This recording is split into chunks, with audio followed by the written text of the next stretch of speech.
আচ্ছা, কে বলেছে আপনাদের কেক বানাতে চুলা লাগবে, ওভেন লাগবে? আপনাদের এই ধারণাটা ভেঙে দিয়ে আজকে আমি একটি ভ্যানিলা কেকের A to Z recipe share করছি।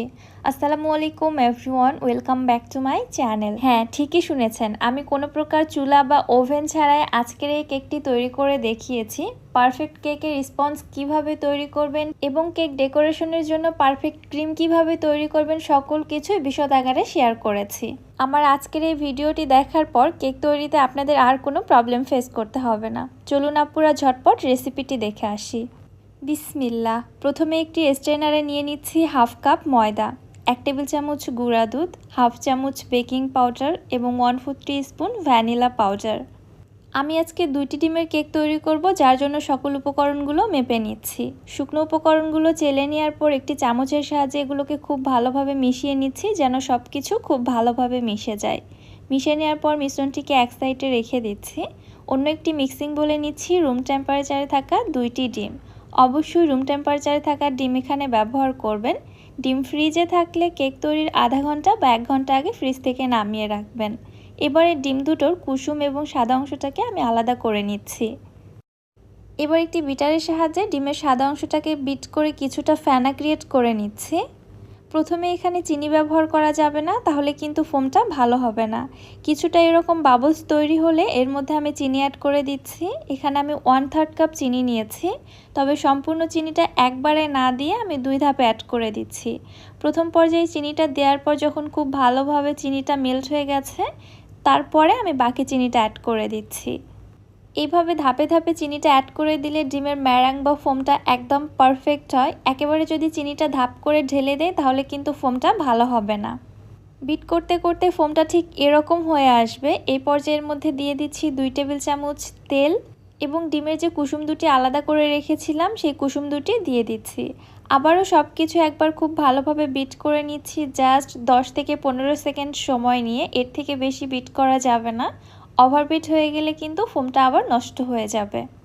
আচ্ছা, এখানে স্পঞ্জ কেকে তেল দেওয়াটা কিন্তু অপশনাল, আপনারা চাইলে স্কিপও করতে পারেন। হ্যাঁ, সো সব কিছু ভালোভাবে বিট করে নিয়েছি। এবার একটি স্প্যাচুলার সাহায্যে ফোমটাকে একটু উল্টে পাল্টে দেখে নিব সব কিছু ভালোভাবে মিশে গিয়েছে কিনা।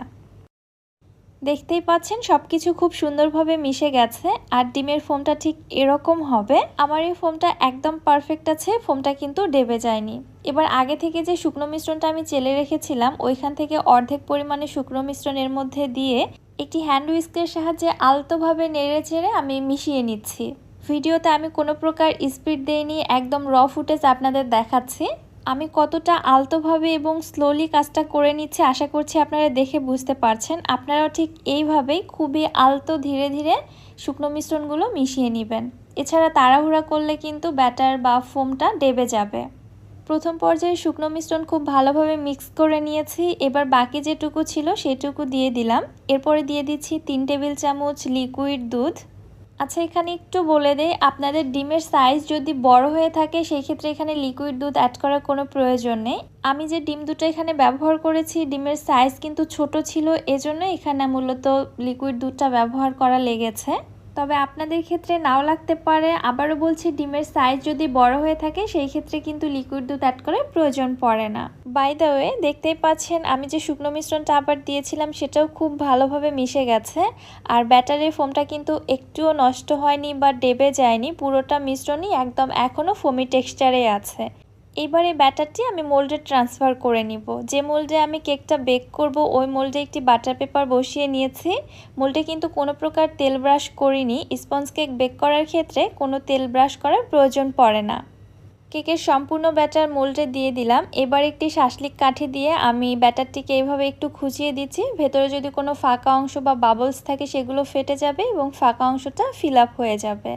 আবারও হাতের সাহায্যে একটু ট্যাপ করে নিচ্ছি যেন কোনো অংশ ফাঁকা না থাকে। এবারে চলে যাচ্ছি কেকটা বেক করার জন্য। আমি তো আগেই বলেছি চুলা বা ওভেন ছাড়া আজকে আপনাদের কেকটা তৈরি করে দেখাবো। তার জন্য আমি আজকে ব্যবহার করব TQIU ব্র্যান্ডের এয়ার ফ্রায়ার। এমন কিছু নেই যে আপনি এই এয়ার ফ্রায়ারে তৈরি করতে পারবেন না। এই এয়ার ফ্রায়ারটি আমার রান্নাঘরে থাকার কারণে আমার যে কত সুবিধা হয়েছে আমি আপনাদের বলে বোঝাতে পারবো না। এয়ার ফ্রায়ারটির নিচের এবং উপরের অংশে হিটিং কয়েল থাকার কারণে একদম ওভেনের মতো কেক বেক করতে পারবেন আপনারা।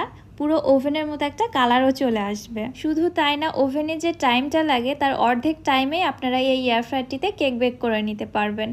শুধু বেকিংই না, আপনারা যে কোনো ধরনের রান্না এখানে করতে পারবেন কোনো প্রকার তেল ছাড়া। এতে করে আপনাদের গ্যাস এবং বিদ্যুৎ উভয় সাশ্রয় হবে। এরকম কার্যকরী একটি ডিভাইস চাইলে আপনিও নিতে পারেন। আপনাদের সুবিধার্থে TQIU ব্র্যান্ডের অফিসিয়াল ফেসবুক পেজটি আমি ক্যাপশনে মেনশন করে দিয়েছি, আপনারা ভিজিট করে আসতে পারেন। 100 ডিগ্রি সেলসিয়াস তাপমাত্রায় 20 মিনিট আমি এয়ার ফ্রায়ারে কেকটিকে বেক করে নিয়েছি। তারপরে দেখুন, জাস্ট ম্যাজিক, মনে হচ্ছে মাত্র কেকটিকে ওভেন থেকে বেক করে নামিয়েছি, তাই না? আচ্ছা, যাই হোক, আপনারা তো দেখতেই পেলেন কত পারফেক্টলি কেক বেক করা যায়। এবারে কেকটাকে সম্পূর্ণ ঠান্ডা করে নিয়ে আমি মোল্ড থেকে ছাড়িয়ে নিচ্ছি। একটি নাইফ দিয়ে মোল্ডের চারো সাইড থেকে কেকটিকে ছাড়িয়ে নিয়ে ডিমোল্ড করে নিচ্ছি। নিচে যে বাটার পেপারটা দিয়েছিলাম ওইটাও উঠিয়ে নিচ্ছি। দেখুন, মাশাআল্লাহ, কত পারফেক্টলি কেকটা বেক করা হয়ে গেছে। এবারে কেকটি যেহেতু ডেকোরেশন করব, কেকটিকে সমান 3টি স্লাইসে ভাগ করে নিচ্ছি। আপনারা চাইলে 2টি স্লাইস অথবা চাইলে 3টির থেকে বেশিও করে নিতে পারেন। আমার এই রেসিপিটি ফলো করে আপনারা চুলা বা ওভেনেও কিন্তু কেকটা বেক করে নিতে পারবেন, ঠিক এরকমই পারফেক্ট হবে। এবারে কেকের স্লাইসগুলোকে আমি এক সাইডে রেখে দিচ্ছি। কেক ডেকোরেশন করার জন্য আপনারা কিভাবে পারফেক্ট হুইপ ক্রিম বিট করবেন সেই পদ্ধতিটি শেয়ার করছি। একটি মিক্সিং বলে নিচ্ছি 1 কাপ হুইপ ক্রিম। ক্রিমটা একদম বরফ ঠান্ডা অবস্থায় আছে। আমি ডিপ ফ্রিজে রেখেছিলাম, যদিও এটাতে বরফ জমেনি, কিন্তু বরফ ঠান্ডা অবস্থায় আছে। আর অবশ্যই চেষ্টা করবেন আমার মতো এরকম ডিপ কোনো বোলের মধ্যে ক্রিমটা বিট করার জন্য, এতে করে বিট করতেও সুবিধা হয় এবং ক্রিমটা কিন্তু খুব দ্রুত স্টিফ হয়ে আসে। ফার্স্টে বিটারের লো স্পিডে আমি ক্রিমটাকে বিট করে নিয়েছি 1.5 থেকে 2 মিনিটের মতো। 2 মিনিট পর যখন ঠিক এরকম ক্রিমটা স্টিফ হতে শুরু করেছে, ঠিক ওই পর্যায়ে বিটারের স্পিডটাকে একদম হাইতে করে দিয়ে ততক্ষণ পর্যন্ত বিট করে নিব যতক্ষণ না ক্রিমটা পুরোপুরিভাবে স্টিফ হয়ে আসছে। এই পর্যায়ে আমি ক্রিমের মধ্যে দিয়ে দিচ্ছি 1 থেকে 2 ফোঁটা ইয়েলো ফুড কালার। এখানে বেশি ব্যবহার করা যাবে না, খুবই সামান্য পরিমাণে একটা ইয়েলো শেড আনার জন্য। আপনারা চাইলে এটা স্কিপ করতে পারেন। আমার মতো করে যে আপনাদের কেক ডেকোরেশন করতে হবে তা কিন্তু না, আমি আপনাদের প্রফেশনাল কোনো ক্লাস নিচ্ছি না। আমি জাস্ট প্রত্যেকটা স্টেপ আপনাদের শেখানোর চেষ্টা করছি। আমার রেসিপি থেকে শিখে আপনারা আপনাদের ইচ্ছে মতো কিন্তু কেক তৈরি করে নিতে পারবেন। বিট করতে করতেই কিন্তু ক্রিমটা একদম পারফেক্টলি স্টিফ হয়ে এসেছে, দেখতেই পাচ্ছেন। ক্রিমটা স্প্যাচুলা থেকে ফেলতে চাইলেও কিন্তু পড়ছে না, তার মানে বুঝে নিতে হবে ক্রিমটা পারফেক্টলি স্টিফ হয়ে গেছে। এর থেকে আবার বেশি বিট করা যাবে না, তাহলে কিন্তু ক্রিমের মধ্যে আবার বাবলস তৈরি হবে। এবার আপনাদের কেকটা ডেকোরেশন করে দেখাচ্ছি। ফার্স্টে বোর্ডে সামান্য একটু ক্রিম লাগিয়ে দিলাম যেন কেকটা সরে নড়ে না যায়। এবারে একটি কেকের স্লাইস বসিয়ে দিয়ে উপরে সামান্য কিছু সুগার সিরাপ দিলাম, এতে করে কেকটা ড্রাই লাগবে না, অনেক বেশি সফট হবে। এবারে কেকের স্লাইসের উপর পরিমাণ মতো ক্রিম দিয়ে আমি স্প্রেড করে নিয়ে আবারও একটি কেকের স্লাইস বসিয়ে দিলাম। পুনরায় দিয়ে দিচ্ছি আবারও সুগার সিরাপ এবং দিয়ে দিচ্ছি ক্রিম। ক্রিমটা আপনারা আপনাদের টেস্ট অনুযায়ী কমিয়ে বাড়িয়ে দিতে পারবেন, কেকের মধ্যে যে যেমন ক্রিম খেতে পছন্দ করেন। আমি আমার পছন্দ মতো দিয়েছি। ফাইনালি লাস্ট যে কেকের স্লাইসটি ছিল ওইটা দিয়ে দিচ্ছি। কেকের যে একদম নিচের স্লাইসটা হয় ওইটা উপরে দেওয়ার চেষ্টা করবেন, এতে করে কেকের ফিনিশিংটা আনা সুবিধা হয়। এবার সুগার সিরাপ দিয়ে আবারও ক্রিম দিয়ে উপরটা কাভার করে নিচ্ছি। আমি আজকে যে ডিজাইনটা তৈরি করব, এই ডিজাইনটা তৈরি করার জন্য আসলে এখানে ক্রাম কোটিং করার কোনো প্রয়োজন নেই, আমি সরাসরি কেকটা ডেকোরেশন করে নিচ্ছি। জাস্ট কেকের উপরে পরিমাণ মতো একটু ক্রিম দিয়ে সমান করে নিলেই হবে।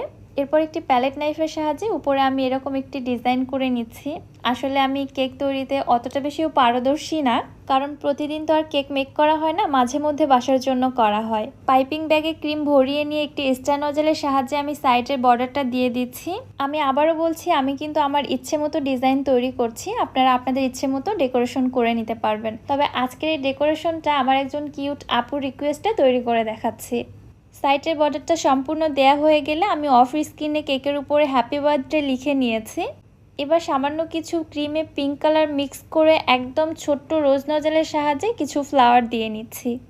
যেহেতু এখন গরমকাল আর আমি কেকটা ডেকোরেশন করার জন্য ক্রিমটা বিট করে ফ্রিজে রাখিনি, বাইরে থাকার কারণে ক্রিমটা কিছুটা গলে গেছে। আপনারা কিন্তু এই ভুলটা করবেন না, অবশ্যই ক্রিম ফ্রিজে রেখে দিবেন, তারপরে অল্প অল্প করে নিয়ে কাজ করবেন। অ্যাট লাস্ট কেকের উপরে সামান্য কিছু সুগার বল দিয়ে আমি ডেকোরেশনটা কমপ্লিট করে নিলাম। এবারে আপনাদের কেকটা কেটে শেয়ার করছি। মাশাআল্লাহ, দেখুন কতটা পারফেক্ট হয়েছে। কেকটা ডেকোরেশন করে আমি কিন্তু ফ্রিজে রাখিনি, সঙ্গে সঙ্গে আপনাদের সাথে কেটে শেয়ার করছি। তবে আপনারা কেক তৈরি করার পর অবশ্যই ফ্রিজে রেখে সেট করে নেবেন, তাহলে খুব ভালো একটা রেজাল্ট পাবেন। এইভাবে ঘরে কেক তৈরি করে আপনারা আপনার প্রিয়জনকে সারপ্রাইজ করতে পারেন, অথবা আপনারা চাইলে কেকের বিজনেসও শুরু করতে পারেন, কারণ এই রেসিপি একদম পারফেক্ট এবং অথেন্টিক। আমি আশা রাখছি এই রেসিপি ফলো করে কেক তৈরি করলে আপনারা কেউ ব্যর্থ হবেন না। রেসিপিটি আপনাদের কাছে কেমন লাগলো অবশ্যই আমাকে কমেন্ট করে জানাবেন। ভিডিও ভালো লাগলে চ্যানেলটি সাবস্ক্রাইব করে দিবেন এবং যারা ফেসবুক পেজ থেকে দেখছেন পেজটি ফলো দিয়ে দিবেন। আজকের মতো বিদায় নিচ্ছি। আল্লাহ হাফেজ।